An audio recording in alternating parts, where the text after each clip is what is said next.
The moment the explosion cracked the ridge, everything changed. Dust rained from the sky like ash. The radio screamed static, and one soldier, just one, remained still. Private First Class Hannah Ellis didn't flinch. She didn't scream. She didn't run.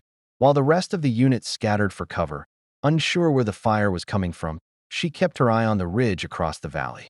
Her fingers steady, her breath low, her silence louder than the chaos unfolding around her. She wasn't even supposed to be on the front. She was support, just logistics, a map reader, an extra set of boots on the hill that day because someone else had caught a fever the night before. And to most of them, she was just the girl who handed out rations and refilled the med kits. But right now, none of them knew it yet. Every one of their lives was about to hang on her next breath. Earlier that morning, she had walked up the ridge quietly, unnoticed. Her uniform was too big, her sleeves always slightly rolled. She didn't talk much, especially around the senior guys. They never quite saw her. Not really. She was the one who walked behind the pack, the one who stood when everyone sat. But she had eyes like frozen rivers, still on the surface, but with something deep moving underneath. Hannah Ellis hadn't always been quiet. Before she wore the uniform, she was the daughter of a Marine sniper. Her father, Sergeant Ellis, had made headlines once, years ago, for taking a shot through a dust storm in Helmand that saved 6 lives. He never spoke of it, just showed her how to breathe, how to find stillness inside chaos. And then one day, he didn't come home. He was listed as missing after an ambush. No remains, no closure, just folded flags and faded photos. Hannah never really spoke after that, but she remembered everything he taught her, especially how to wait. So she waited, as Sergeant Connors barked orders, as bullets chipped away at rock, as the squad's radio guy shouted into broken frequencies. Hannah pressed her cheek to the dirt and scanned the ridgeline. Something was wrong. It wasn't random fire. This was a trap.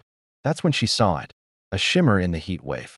One glint, no more than the reflection off a scope, nestled into the canyon wall. Too far for most, nearly invisible to anyone not looking for it. But Hannah had learned to look through things. She reached slowly into her bag, not for her rifle, for the long case no one knew she carried. Her father's M24, restored, re-zeroed, and legally cleared through her uncle, also a vet. She had brought it with her as a reminder, as protection. She never thought she'd use it. Her squad didn't know she was qualified. They didn't know she had trained quietly, qualified marksman, practiced at night behind the barracks in dry fire. Silence. They didn't know she had waited her whole life for this moment. Hannah took position behind a jagged outcrop, one eye open, one breath in, and then she fired.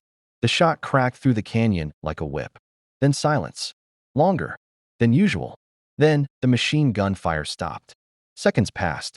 Then the voice on the radio, clear, calm, said, "Target down." Repeat, "Enemy gunner down." Fire ceased. No casualties. No one said a word. They turned to her, stunned. Sergeant Connors looked at her like she was someone he'd never met. Because he hadn't. None of them had. Later, they replayed the drone footage and saw the trap laid on the ridge. The sniper's scope had been locked onto their medic, seconds away from a fatal shot. Her shot had saved them all, and she was still silent. 2 weeks later, during the debrief at base, command recognized her by name. She didn't ask for it. But when her name was called during formation, the same men who had once dismissed her stood taller. And when she walked past them, quiet and composed, they saluted first. One sergeant whispered, "She wasn't support. She was the line." Some warriors speak with weapons, not words. Real strength is the kind you never have to announce. The quiet ones often carry the loudest courage. And that ridge, the one where no one saw her coming, it now bears a new name on the map. Ellis Ridge, a silent tribute, carved into the land by one perfect shot. She never needed to be the loudest. She just needed to be ready. Where are you watching this from? Have you ever met someone whose silence spoke louder than their words? Comment below. Subscribe for more real stories that remind us respect isn't always loud, but it's always earned.